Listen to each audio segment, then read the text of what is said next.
Lección 12 para el 23 de junio del 2012. El título: Evaluar los ministerios.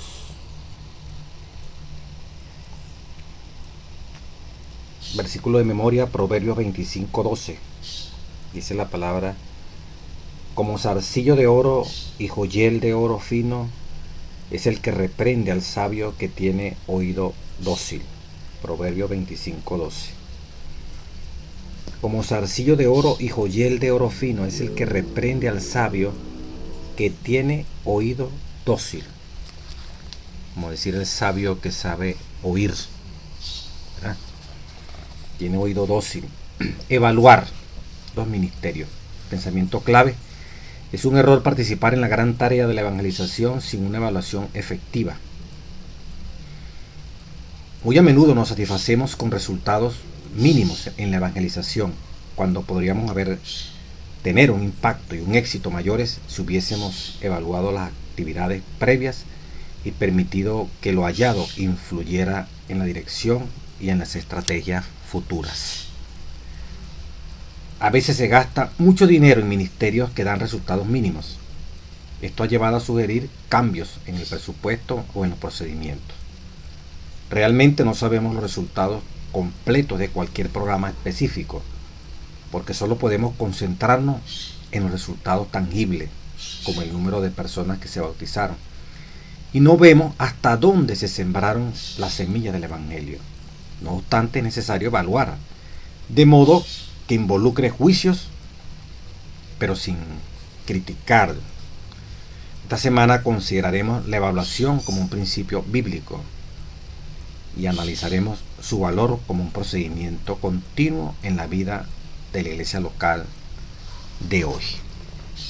En otras palabras, hermano, amigo que me estás escuchando, vamos a saber la razón bíblica de esta palabra evaluar. Evaluar, analizar, considerar,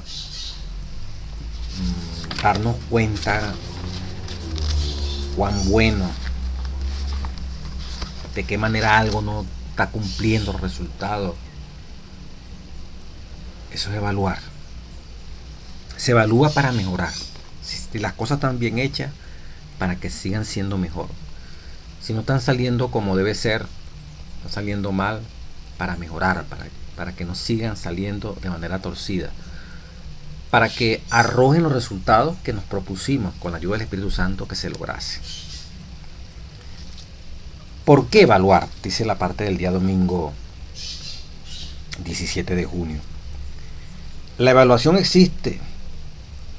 ¿Nos demos cuenta de ello o no? Mientras yo estoy hablando aquí, usted me evalúa a mí sin darse cuenta. Puede ser que cuánto le agradó, cuánto no le agradó, esto es subjetivo. Cuán bien la lección le pareció, no le pareció, eso es subjetivo también. El contenido objetivo, cómo se está dando, le gusta, no le gusta, esa parte es subjetiva.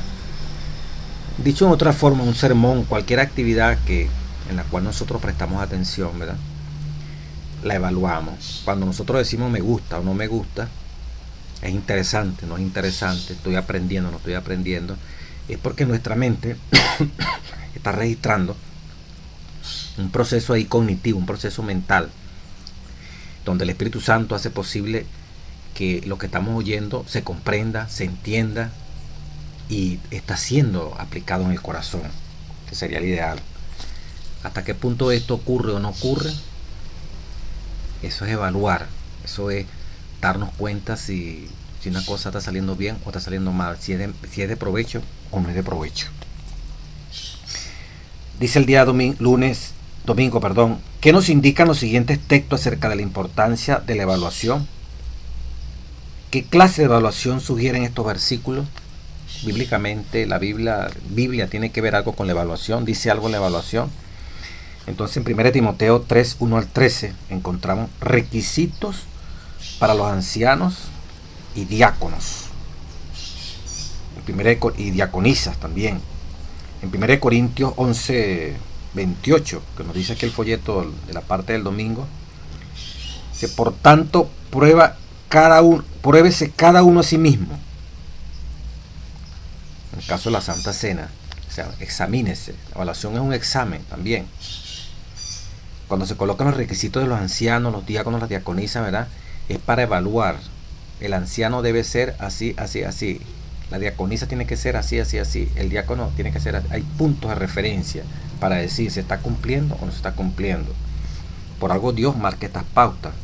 Pruébese cada uno. Evaluémonos hasta qué punto somos dignos de tomar la Santa Cena o no. En 2 Corintios 13, 5, 6 dice, aparte del domingo, examinaos a vosotros mismos. Si estás en la fe, probaos a vosotros mismos. ¿Estamos en Cristo o no estamos en Cristo? ¿Estamos reprobados o estamos aprobados? La misma Biblia nos marca pauta de que nosotros debemos evaluar nuestra vida espiritual antes que otros lo hagan, y que lo van a hacer, porque por su fruto nos vamos a conocer. Van a evaluar qué fruto estamos dando. Pero nosotros mismos, primariamente, con la ayuda del Espíritu Santo, nos toca evaluarnos. Pruébese cada uno. Estos versículos sugieren que se quedaron pautas para poder decir, un anciano lo está haciendo bien si hace esto, cumple con los requisitos si hace esto. Si el anciano cumple con estas características, si el diácono cumple con estas características. No lo que usted cree, es lo que Dios cree. No es lo que usted piensa que debe hacerse, es lo que Dios estableció para la función de un anciano, para la función de un diácono, para la función de una diaconisa.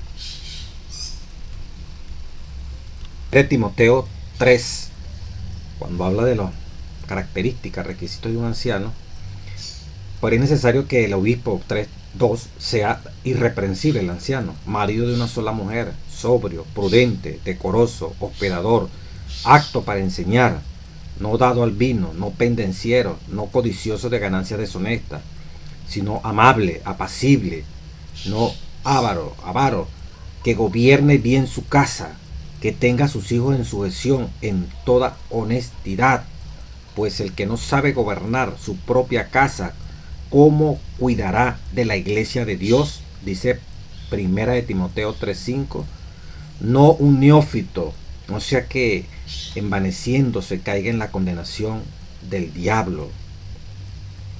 Fíjese las características. Si esas características se cumplen allá en la iglesia donde usted está, donde están los ancianos, donde yo estoy ministrando como anciano, este es el patrón para evaluar. Cumple los requisitos del anciano que está en tu iglesia con lo que está escrito aquí en la Biblia. En base a eso podemos decir sí o no. Por eso Pablo deja este marco. No es que cualquiera, yo si iba a ser diácono, iba a ser diaconisa. ¿Qué forma tenemos de evaluar de que el diácono o el anciano lo está haciendo eficientemente o no lo está haciendo eficientemente? ¿Que es idóneo o no es idóneo? Lo hemos visto en lecciones anteriores, cuando se tomaron los diáconos que se escogieron en la iglesia primitiva, hombres, buen testimonio, llenos de sabiduría, llenos del Espíritu. Cuando Yetro le dice que divida el campamento en jefes de 1000, de 100, de 50 y de 10, no eran cualquiera. Hombres también llenos del Espíritu Santo, llenos de buen testimonio. O sea, había formas de decir, este no reúne condiciones. Al evaluarlo, realmente está lleno del Espíritu, es de buen testimonio. Un anciano, es un hombre, sabe enseñar, es una persona casada, es una persona que gobierna bien su casa, es una persona que tiene en sujeción a sus hijos. Esto aquí último, y esto está pasando de moda, esto se ha apartado muchas veces. Hoy anciano puede ser simplemente un joven que es profesional o es muy activo, y puede ser que no esté casado, puede ser que ni siquiera tenga hijos estando casado, que no hay testimonio de que gobierna bien su casa, y sin embargo es anciano. No debe ser, es incorrecto si bíblicamente queremos hablar. Que una recomendación, que por allá sacaron una decisión. Bíblicamente aquí no habla diferente a esto, a lo que planteé de que alguien que no reúne estos requisitos puede ser anciano. El requisito es, si no sabe gobernar su casa, si no tiene sus hijos en sujeción, sino que son unos rebeldes, son los primeros que son irreverentes en la iglesia, son los primeros que no asisten a la iglesia, ¿cómo va a estar una persona anciana? No es que se esté criticando, sino que hay un patrón. Hay unas pautas dadas por Dios, no por la asociación, ni por la conferencia, ni por nada. Es lo que dice la Biblia, y solamente la Biblia. Es el fundamento del protestantismo, es el fundamento de la Iglesia Adventista del Séptimo Día. Que lo cambian, bueno, eso son cosas de hombres, pero bíblicamente usted tiene que hacer valer la Biblia. Yo tengo que hacer valer la Biblia. De esta manera evaluamos si nuestros ancianos están cumpliendo con lo que manda el Señor. Con los diáconos también dan la serie de requisitos.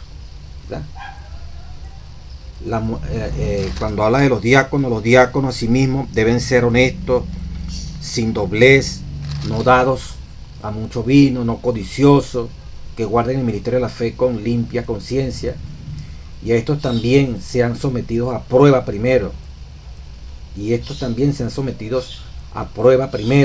entonces ejerzan el diaconado, y si son irreprensibles. Versículo 12, las mujeres asimismo sean honestas, hablando de las diaconisas. Versículo 12, los diáconos sean maridos de una sola mujer y que gobiernen bien sus hijos y sus casas. Diáconos que solteros y ungidos están ordenados. Aquí dice la Biblia, ¿verdad? Los diáconos en 1 de Timoteo capítulo 3 versículo 12, los diáconos sean maridos de una sola mujer y que gobiernen bien sus hijos y sus casas. Estas no son palabras añadidas. Usted lee el orden evangélico en primeros escritos y ve que el orden evangélico en Aguay sufrió porque se estaba pisoteando, no se cumplían estos requisitos en primeros escritos cuando la iglesia se estaba fundando.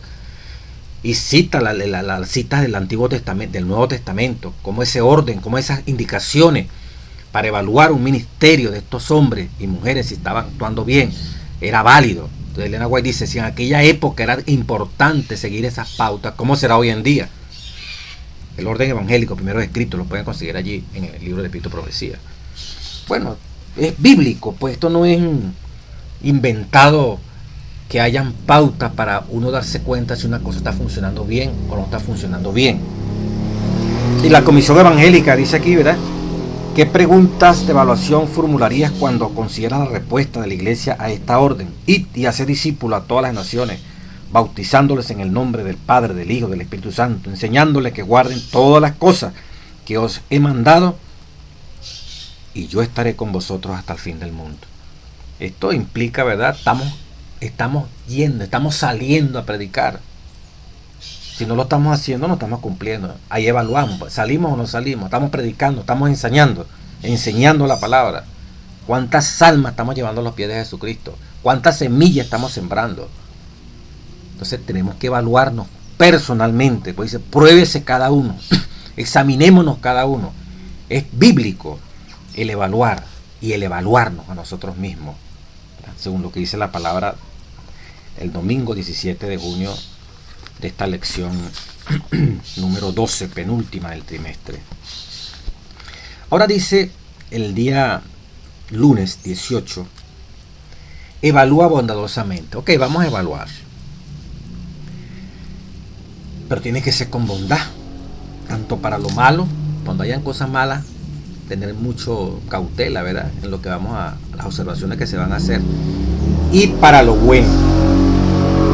La evaluación tiene muchos beneficios, pero también algunos peligros que hay que conocer y evitar. Si somos demasiado activos en la evaluación y miramos lo negativo, existe peligro de desanimar al equipo de voluntarios. Para evitar que la evaluación se vea como crítica, deben acompañarla expresiones de afirmación genuina. Siempre la palabra crítica es mal recibida. La palabra crítica, así normal como uno la recibe, es todo negativo. Crítica es para destruir, se critica para desacreditar. En ese sentido es diabólico, es absurdo. Por eso es mejor decir, cuando uno evalúa una situación, cuando se hace una evaluación de un acto, de una conducta, de una misión, ¿verdad? Es mejor decir, vamos a evaluar, vamos a analizar los resultados, vamos a ver qué está pasando con fulano.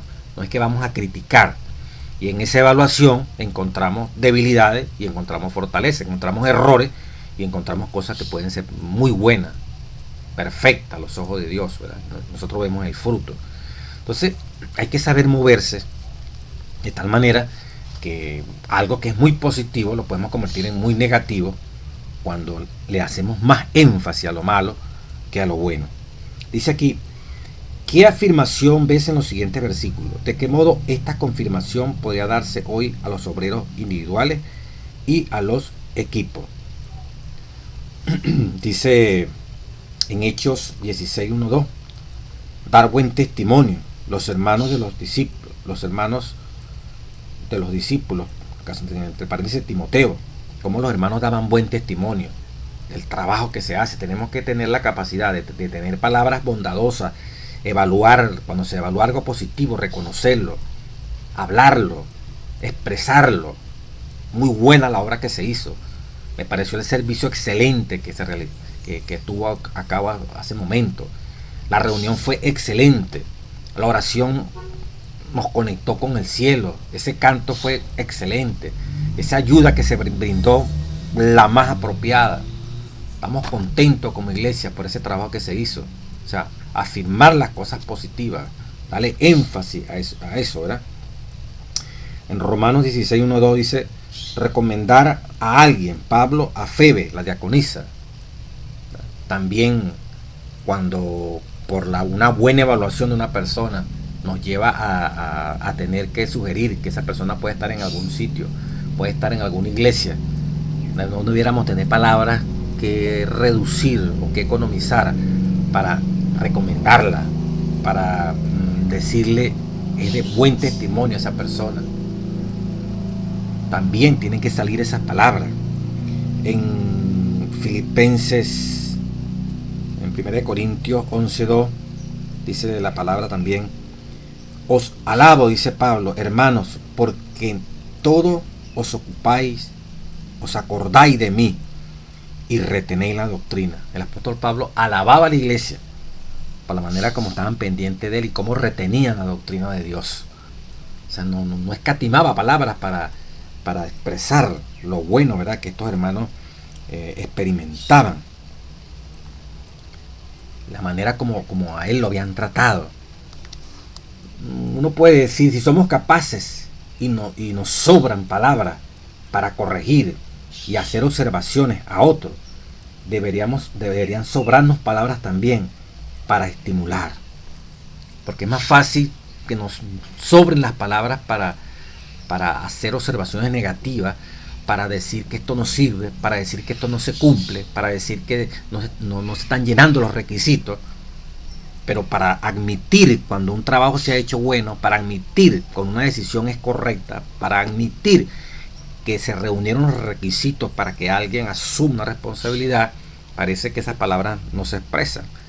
Nos cuesta admitir la manera maravillosa como un equipo, como un ministerio, como un hermano, como un pastor lo está haciendo bien, pero que facilito, ¿verdad?, para evaluar un error, una equivocación, las palabras sobran para publicarlas, decírselas a otros, y ni siquiera muchas veces no acercarse a quien creemos que ha cometido un error o está desviado en una acción y hacerle ver la observación para que las cosas marchen para bien. Y si lo hacemos es después que hemos comentado indebidamente lo torcido que a nuestra visión está algo que se hizo, porque puede ser que cuando hablemos con la persona encontramos que no es así como lo estamos interpretando, que nos faltaron elementos para llegar a una conclusión exacta y estamos viendo el asunto por una sola orientación, una sola visión. Cuando el hermano nos explica, no, pero fíjate que yo estuve allí fue por esto, lo hice así fue por esto, ahora entendemos. Pero si no nos hemos acercado, no tenemos la respuesta exacta del hecho.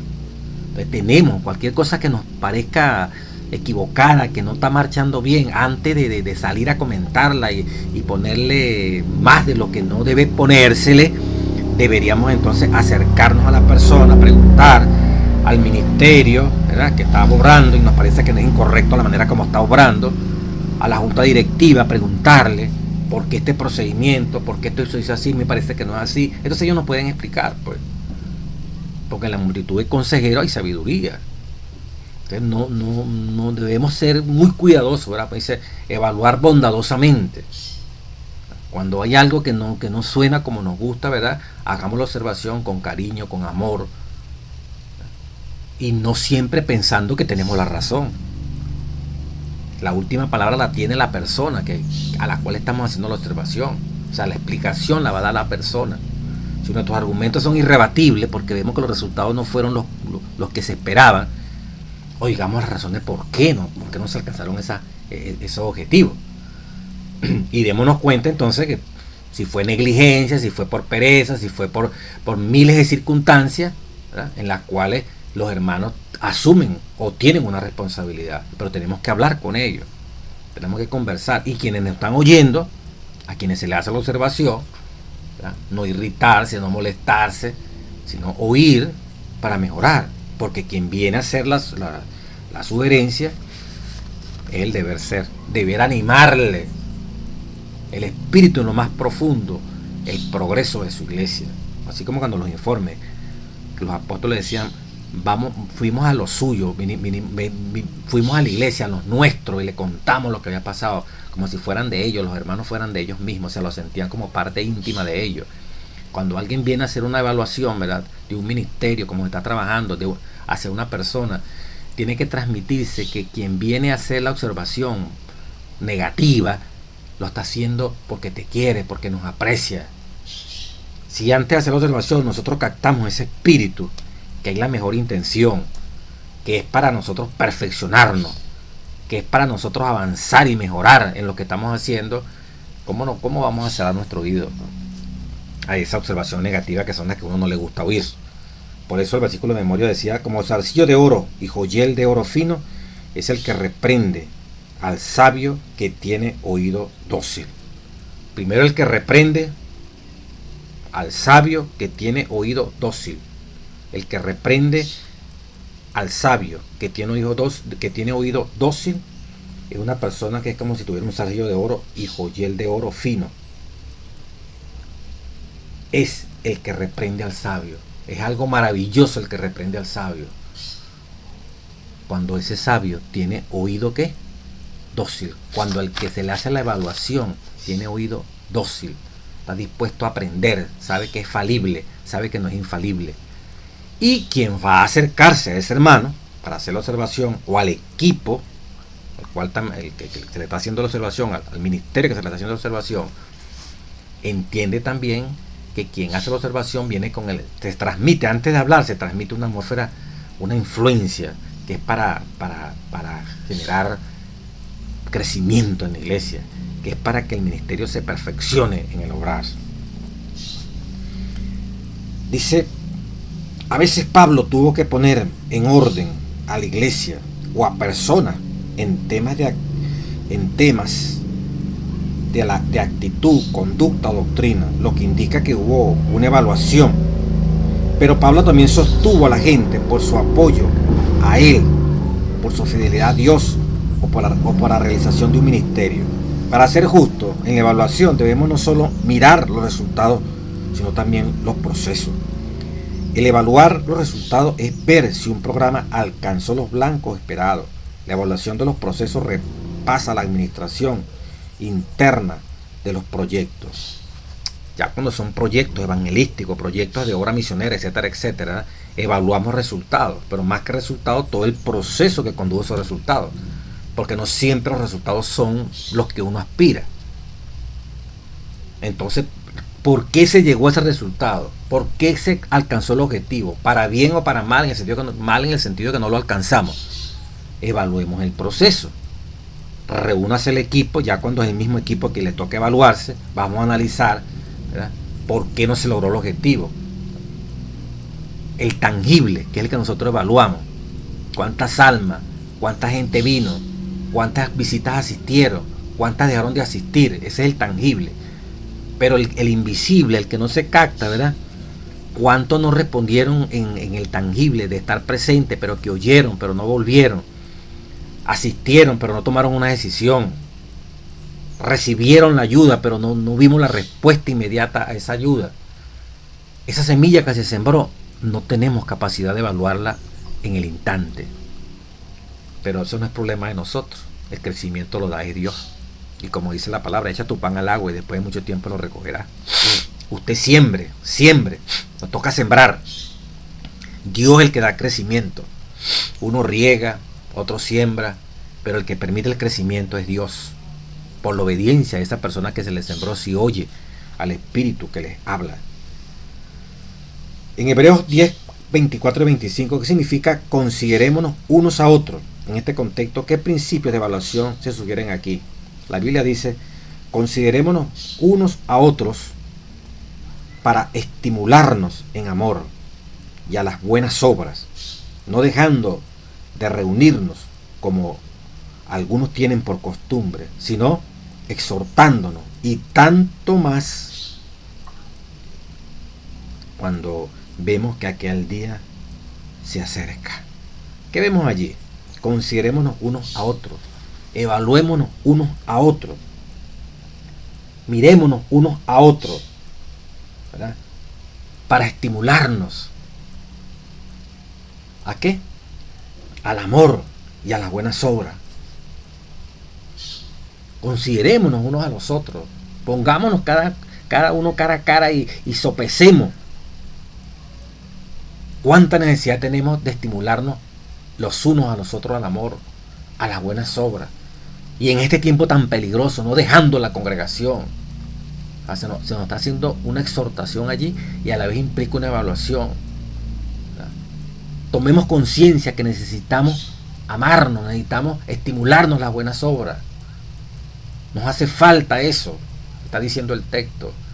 No debemos dejar la congregación, seguramente se estaba dejando la congregación. El mensaje lleva implícito una exhortación, el mundo se está acabando, tenemos que amarnos, tenemos que obrar. Y no debemos dejar de reunirnos. Nos falta amor. Nos falta activarnos a las buenas obras. Estamos dejando de congregarnos. Pareciera que no percibimos que Cristo viene pronto. Esa es una autoevaluación. Debemos autoevaluarnos y compartir esa autoevaluación los unos con los otros, considerándonos los unos a los otros para estimularnos. ¿Qué nos vamos a considerar? Para estimularnos, para activarnos al amor, a las buenas obras, no dejando la congregación. Es como un clamor, es como una exhortación, un llamado. Allí, de una evaluación personal, con bondad, recta, fuerte, de permanecer fieles a Dios con razones específicas. Entonces vemos hasta donde hemos visto, hasta donde hemos analizado, la evaluación es algo interesante, ¿verdad? Es el observarnos, es analizarnos, es ponernos frente a frente delante de los principios que Dios nos ha otorgado para caminar en ellos por el poder y la fuerza y el entusiasmo que el Espíritu de Dios puede colocar en nuestros corazones. Lo que Dios pide. Deuteronomio 10, 12, 13, lección del día martes 19. Lee los versículos que citamos abajo y luego, recordando el contexto de esta semana, en realidad de todo el trimestre, dice la lección del martes, responde las preguntas que siguen. Dice el versículo Deuteronomio 10, 12 al 13. Ahora pues, Israel, diríamos nosotros, colocar el nombre de uno allí. ¿Qué pide Dios de ti? Amigo, amiga, hermano, hermano. ¿Qué pide Dios de ti? Este servidor que está hablando aquí. Sino que temas a Jehová tu Dios. Miren la primera palabra. ¿Qué pide Dios de ti? Primero, que temas a Jehová tu Dios. Dos, que ande en todos sus caminos. Tres, y que le ames y que lo ames. Y sirvas a Jehová tu Dios con todo tu corazón, con toda tu alma. Que guardes los mandamientos de Jehová y los estatutos que yo te prescribo hoy para que tengas prosperidad. ¿Qué pide Dios de nosotros? Para que nosotros mismos nos demos cuenta, evaluemos nosotros mismos si estamos cumpliendo con lo que Dios demanda de ti y de mí. ¿Qué pide el Señor? Que primero, que temas a Jehová, que andes en su camino, que lo ames, que sirvas a Dios con todo tu corazón y con toda tu alma, que guardes los mandamientos que yo te he prescrito, dice Jehová, para que tengas ¿qué? Prosperidad. Si tuvieras que resumir el significado de estos dos versículos, ¿Qué dirías? Ok. Segundo, ¿a qué texto del Nuevo Testamento te recuerda y por qué esto nos muestra la gran importancia de la amonestación de este pasaje en Deuteronomio? Los textos dicen que Dios pide o requiere estas cosas de nosotros. ¿Cómo entendemos el significado de esto en el contexto de la salvación por la fe? Los textos mismos tratan mayormente de nuestro corazón, de nuestra alma, con amor y con temor. Son cosas que a menudo difíciles de juzgar por la apariencia exterior. ¿Qué manifestaciones de estas cosas interiores mencionan los textos? ¿Qué manifestaciones de estas cosas interiores mencionan los textos? ¿De qué modo el versículo el versículo aquí, de qué modo el vínculo aquí entre lo interno y lo externo se adecua a nuestra comprensión de Apocalipsis 14, 6 al 12? ¿Qué pide Dios?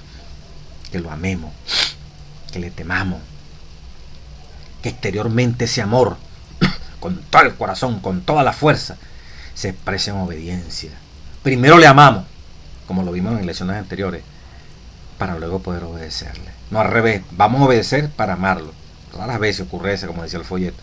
Primero le amamos, primero de todo corazón apreciamos lo que Él ha hecho por nosotros para que eso dé una respuesta, eso sea la motivación profunda del corazón. ¿Verdad? Entonces debemos evaluarlo cuánto nosotros estamos amando, cuánto nosotros estamos cumpliendo lo que pide Dios. Y por último, nos gozaremos en caminar en sus mandamientos.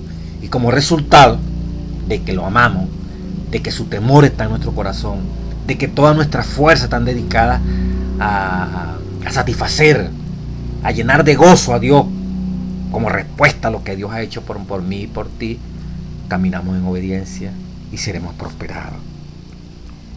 En Mateo 23, 15, Jesús les dio a los escribas y los fariseos una severa reprensión, diríamos una severa evaluación de su testificación. Por ello, en una búsqueda bien intencionada de cumplir la comisión evangélica, debemos siempre recordar las profundas verdades expresadas en Deuteronomio 10, 12 al 13. La motivación para servirle a Dios tiene que ser, ¿verdad?, el amor. Tiene que ser que, bueno, es tan grande Dios. Si tú y yo no entendemos lo que Dios ha hecho por nosotros y lo que está haciendo y lo que va a hacer en el futuro, hermano, esto es cansón, esto es aburrido, esto es simplemente una norma, oír por oír y seguir oyendo y no vemos en los ángeles con nosotros y no vemos el triunfo de Cristo dentro de nosotros. Esto es puro bla bla, en otras palabras. Entonces podemos caer como esta gente, ¿verdad?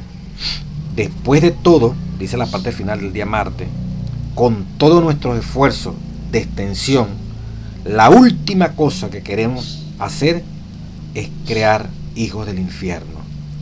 Por eso Jesús le dijo: ay de vosotros, escribas y fariseos, hipócritas, porque recorréis, bueno, el fin del mundo, diríamos nosotros, para ser discípulos y llevarlos prácticamente al infierno. O sea, cumplían el mandato, iban a buscar alma, pero andaban mal.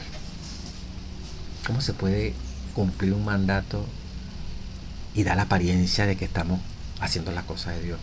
Sí se puede hacer de manera falsa e hipócrita como esta gente. Esta gente se iba al último rincón a buscar las almas, pero para llevarlas a la perdición, porque su conducta, su manera degenerada como concebían el evangelio, se perdían ellos y llevaban a otros a la perdición. ¿Qué estaremos haciendo nosotros? ¿Cómo lo estamos haciendo nosotros, hermano? Según como dice Mateo 23, 15. Lee el texto completo, Mateo 23, 15. Ay de vosotros, escribas y fariseos, hipócritas. Tiene los signos de admiración. Porque recorréis mar y tierra para hacer un prosélito, ganar un alma. Y una vez hecho que ese prosélito ha sido ganado, le hacéis 2 veces más hijos del infierno que vosotros. Están haciendo la obra de testificación y evangelización y lo hacen 2 veces peores a ese que ganaron para y que para el reino de los cielos. Los hacen herederos del infierno. ¿Por qué? Porque es pura forma. Es puro cumplir, lo estoy haciendo por llenar un blanco, lo estoy haciendo porque no tengo más nada que hacer. Obedezco a Dios por una disciplina simplemente, pero no hay motivación profunda, no hay amor, es una regla, un compromiso histórico de tradición en la casa. Cuidado con ese judaísmo, ¿verdad? Hacer obra misionera por hacerla, por no quedarnos aburridos en la casa, porque no hay otra alternativa. Pero es molestoso estar tocando una puerta, hablar de Dios. Tengo que hacerlo porque más me queda. Van a decir que soy hijo del diablo. No. Si esos pensamientos pasan por tu cabeza y por mi cabeza, tenemos que buscar a Dios fuertemente. ¿Qué me motiva a mí? Que otros conozcan de Cristo Jesús. Si la motivación, repito, es llenar un blanco, tener un nombre, demostrar que estoy trabajando en la iglesia. Si mi motivación no es que yo quiero que venga Cristo, yo quiero que la gente se salve, yo quiero que ellos también disfruten del triunfo de la libertad en Cristo. Si mi foro interno está movido por el fuego del Espíritu que me dice que esto se va a acabar, que Cristo viene pronto, y yo quiero que otros me acompañen y prediquen lo mismo y sean salvos de la guerra de Satanás. Si esa inspiración, el Espíritu Santo no la está moviendo, hermano, la carne, el yo, la puede mover y puedo gastarme horas haciendo la obra misionera, y lamentablemente lo estoy haciendo es por salvación por obra, para aplacarme un poquito aquí la mente de tanta maldad, de tanto pecado. Entonces la gente después ve el ejemplo mío. Ese es el cristiano, ese es el que me trajo a la iglesia, y es el primer chismoso, la primera chismosa, es la primera persona que viola las normas dentro de la iglesia, casi no viene a la iglesia. Es la persona que la iglesia no puede contar 100% con él. Es la persona que anda hablando mal de los pastores, de los ancianos, de los mismos hermanos allí. No, si ese es el maestro, ¿qué quedará para mí? Entonces se va. No le queda ganas de volver a la iglesia, porque la imagen de Dios en bondad, en honestidad, la transmite ese maestro, ese hermano que Dios está utilizando para cumplir la comisión evangélica. Y si ese hermano nos da el testimonio a la gente, que el concepto que va a tener de Dios, más que teórico, no, pero le siga la Biblia, dice el ejemplo de Jesús, pues te está viendo a ti.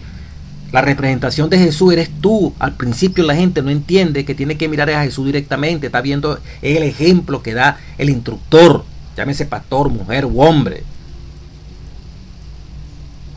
Entonces, si ese testimonio es perverso, ¿verdad? No está acorde, entonces, como hacían los judíos antes, pues estamos llevando gente para el infierno, no para el reino de los cielos. Es la evaluación. Dios pide un corazón sincero, honesto, que le amemos, ¿entiendes? Para que y debemos evaluar si lo estamos haciendo así. El miércoles, evaluar el crecimiento espiritual. Jehová reprendió a Samuel y le dijo: no mires a su parecer ni a lo grande de su estatura, porque yo lo desecho. Porque Jehová no mira lo que mira el hombre, pues el hombre mira lo que está delante de sus ojos, pero Jehová mira el corazón.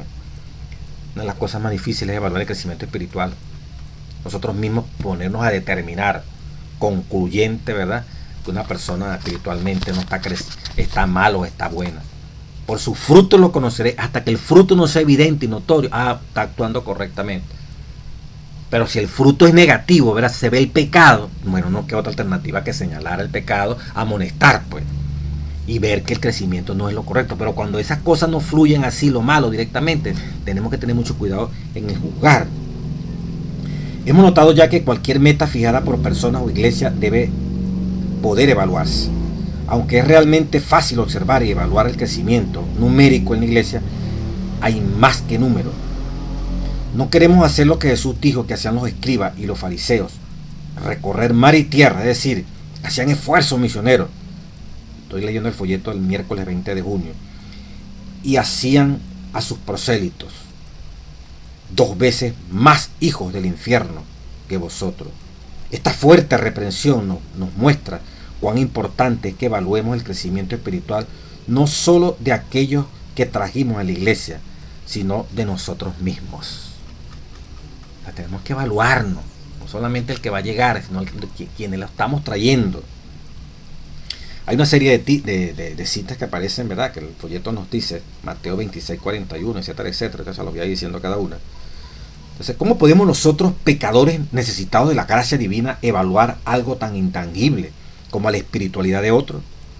No hay una escala espiritual con la cual podamos evaluar la espiritualidad personal.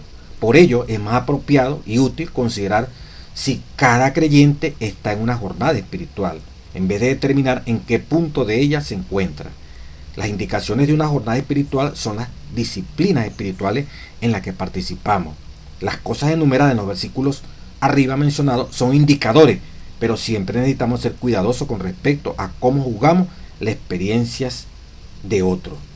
Asimismo, al mismo tiempo, si estamos tratando con miembros nuevos, mucho cuidado. Entonces, algunos indicativos. Mateo 26, 41 dice: velad y orad. 1 Tesalonicenses 5:17, orad sin cesar. Romanos 8:6. Estos son indicativos de cuán fuerte estamos cumpliéndonos o no lo estamos cumpliendo. Personalmente, si estos requisitos por amor tú y yo los anhelamos y los practicamos, tiene que haber un crecimiento en la gracia bendita, ¿verdad? Espiritual. 8:6, Romanos 8:6, ocupémonos del espíritu y no de la carne. En Efesios 6:17-18, tomate el yelmo de la salvación y la espada del espíritu, que es la palabra de Dios, orando en todo tiempo. Según Timoteo 2:15-16, procura con diligencia presentarte a Dios aprobado, que no tiene de qué avergonzarse, que usa bien la palabra, mas evita profana y malas palabrerías, porque conducirán más y más a la impiedad. Salmo 1:2. Para el varón de Dios, en la ley está su delicia, y medita en ella día y noche. Son indicativos, ¿ves? La oración, ¿verdad?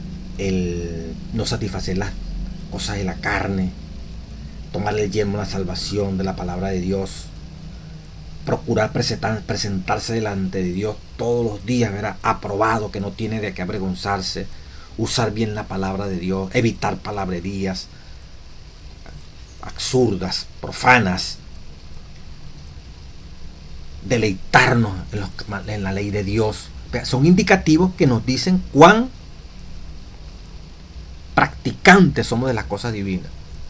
Si estamos orando, estamos practicando los mandatos de Dios, si la ley de Dios es una delicia en nosotros, si todos los días procuramos ser más espirituales que carnales.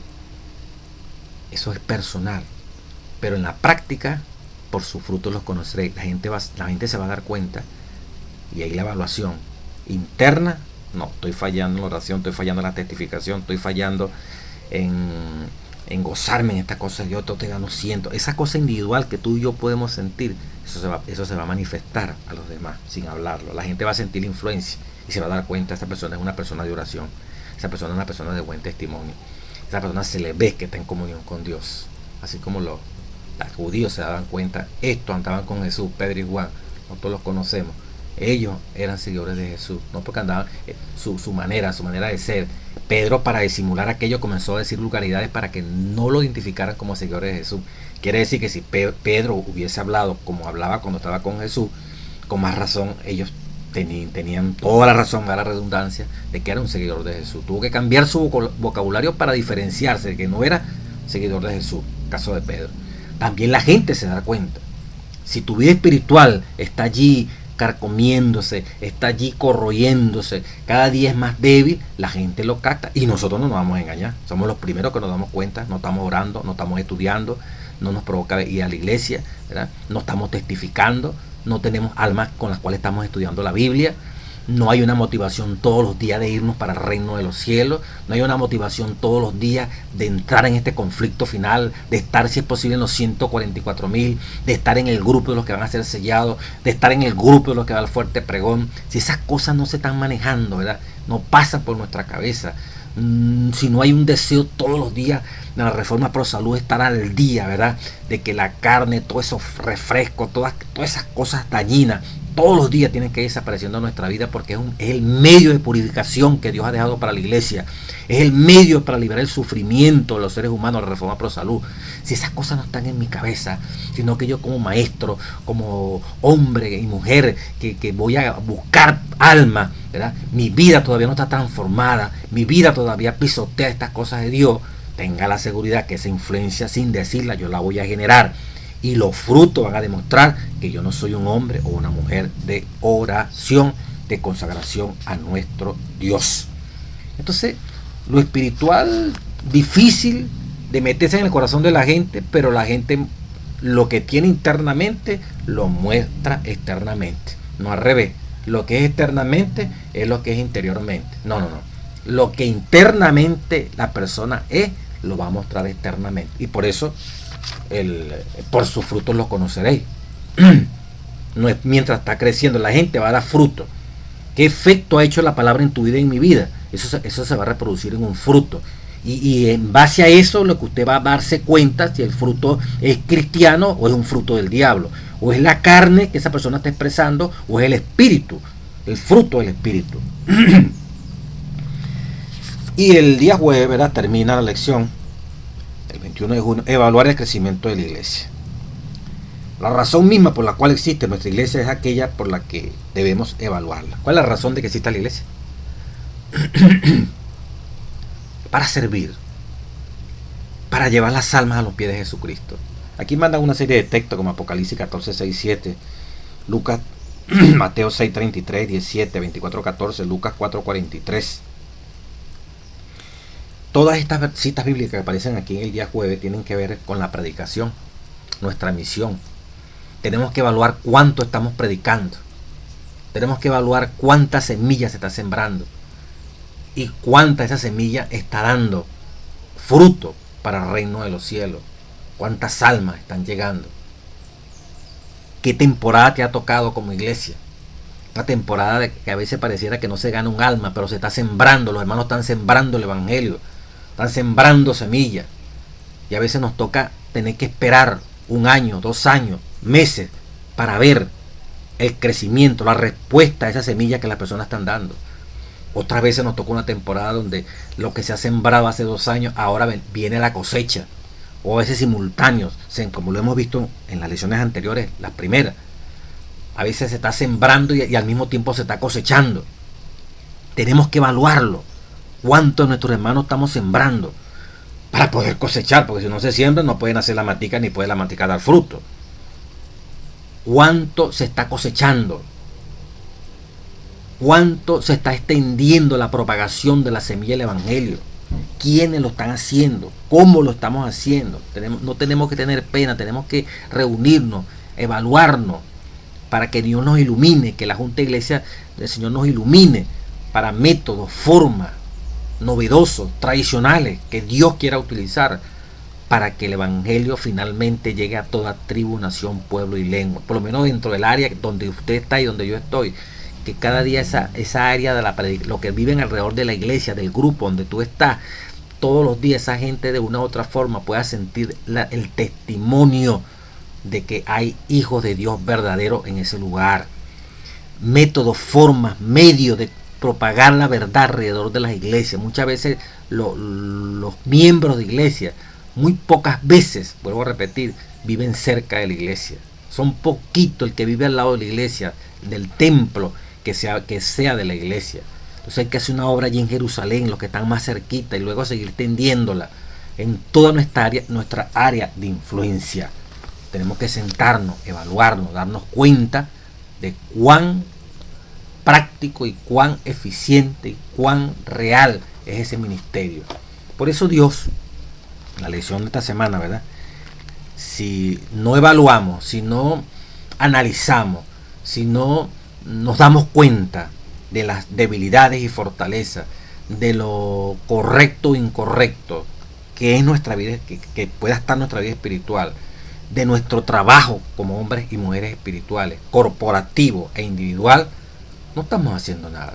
La vida es una constante evaluación. La vida es un constante análisis, ¿verdad?, de cómo estoy haciendo yo las cosas, de cómo no las estoy haciendo. En el mundo secular, en el mundo espiritual, esto es una continua evaluación. Y cuando hay la fuerza del Espíritu, la presencia del Espíritu Santo, el objetivo que es ser como Jesús, eso nos impele, eso nos da fuerza para exigirnos todos los días a que no podemos ser el mismo que fuimos hoy. Tenemos que ser hoy mejor que lo que fuimos ayer. Nos damos cuenta de nuestras propias debilidades con la presencia del Espíritu Santo para ser más efectivos en el canto, en la obra misionera, en el trabajo, en cualquier área que Dios nos coloque para trabajar. O sea, tiene que haber un espíritu de análisis personal, de análisis corporativo. Hermanos, ¿cómo lo estamos haciendo? Estimémonos uno al otro para ver cómo podemos mejorar, cómo podemos alcanzar la comunidad, cómo podemos llegar a tal sitio para predicar el Evangelio que todavía no ha entrado el Evangelio allí. ¿Quiénes serán las personas más apropiadas? Dios nos las muestre y Dios las va a mostrar. ¿Cómo hacerlo? ¿Qué método utilizar? Y eso es anualmente, eso es cada momento. Dios va creando oportunidades, cómo enfrentar una oportunidad para predicar, para abrir un campo misionero, para iniciar una nueva obra en tal parte. Hay que estar, como se dice, atento al Espíritu que nos dice, mira, aquí tiene una oportunidad. ¿Cómo van a evangelizar? Dios va a mostrar los métodos, la forma. Entonces tenemos que evaluar hasta qué punto estamos preparados para hacer esa actividad. Por eso la evaluación, el análisis de lo que nos toca hacer es continuo y es algo bíblico. El Señor quiere que nosotros cada día hagamos las cosas mejor. Y para saber si es mejor o está malo algo, tenemos que evaluarlo, tenemos que analizarlo. En eso consiste la evaluación. Por eso, bienvenido, ¿verdad?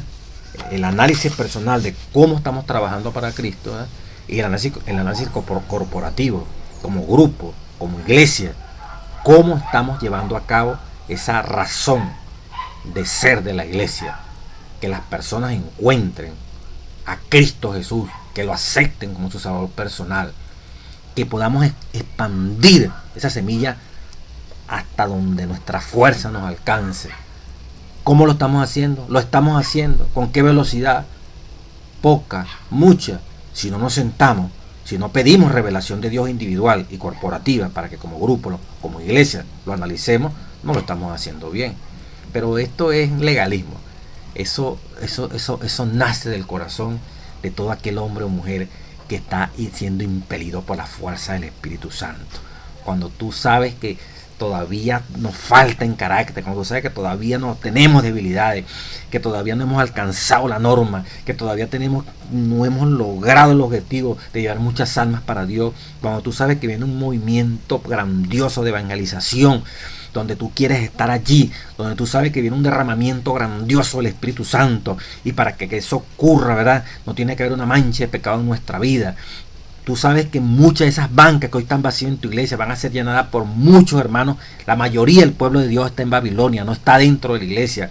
Cuando tú sabes que hay cantidades de seres humanos allá afuera que tienen semilla del evangelio de una u otra forma, y que ellos, los fieles de todas las iglesias, van a formar un gran remanente con nosotros, la iglesia verdadera, te impele, te anima, ¿verdad?, a que lo que te viene a la mano en este momento, hacerlo de la mejor manera para tú participar y irte preparando para esa gran participación del fuerte pregón que ha de darse allí donde tú estás, o donde Dios te tome de ese lugar y te mande a un lugar donde tú ni siquiera lo has pensado, pero Él ve, Dios va a tomar las riendas de este movimiento, ¿verdad?, y va a colocar a sus hijos fieles donde se necesita llamar a los otros fieles para formar, como dice Juan 10, un solo pueblo con un solo pastor que guarda los mandamientos y tiene la fe de Jesucristo. Ese momento, tú que estás vivo y yo que estoy vivo, lo vamos a vivir. Creemos que esta es la última generación, y como tal, mucho de lo que estamos oyendo allí, que está hablando aquí, nuestro deseo es estar vivo, no muerto, para ver cara a cara a Cristo Jesús. Creemos que esto va a ser real. Entonces esto nos impulsa a evaluarnos todos los días. Pruébese cada uno. ¿Qué nos falta? ¿Qué no hemos hecho? Y lo que estamos haciendo, ¿cómo debe mejorar? Para que seamos más eficaces, para que el Espíritu Santo pueda trabajar más fuertemente con nosotros. Y cada palabra, cada accionar nuestro sea la voluntad de Dios cumpliéndose, arrebatándole las almas a Cristo Jesús, sirviéndole a la humanidad. Entonces, eso no es legalismo, eso es como una inspiración. esa es una motivación de cuán maravilloso sentirse parte de este equipo vencedor que ha derrotado las vueltas del demonio.